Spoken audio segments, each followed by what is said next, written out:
Well, welcome back to Home and Backyard, and I've got a timely tip for those of you who've got a water garden feature. In my case, I've got a reasonably, I would say small to larger pond, ornamental pond.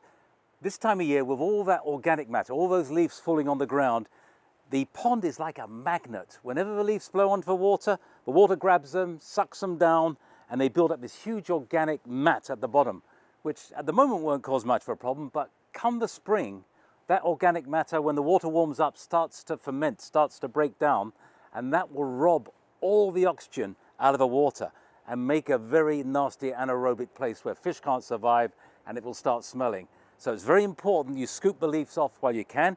Smaller ponds, people will put a deer netting across it, or pond netting. You can buy a purpose pond netting, and just leave it across the top, and later on when the leaves have stopped blowing around, you can kind of gather like pulling in a fishing net with all the leaves in and take it out of a pond. And in my case, I have a very large pond skimmer. And this pond skimmer is able to go along the top and get the leaves out. And in my case, I've got some algae, some string algae.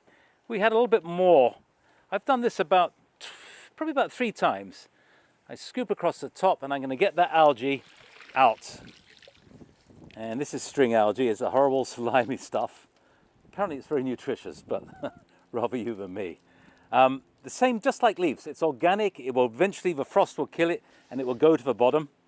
And I'm just going to make a little pile here.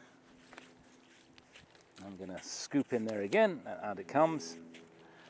And there's another pile of it there. So any organic matter you can get out, so much the better.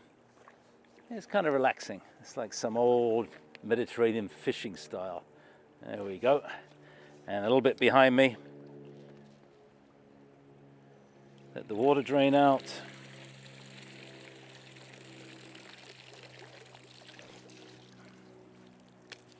I can see a couple of things there. We've got the string algae. I've also got this weed. It's a ranunculus, a buttercup, and it's spreading a little bit too aggressively amongst my lilies. So next spring, I'm going to remind myself I've got to get in there and pull some of that out. So there you go. If you've got a pond, stop that organic matter from building up, and you'll have a much nicer pond come the spring.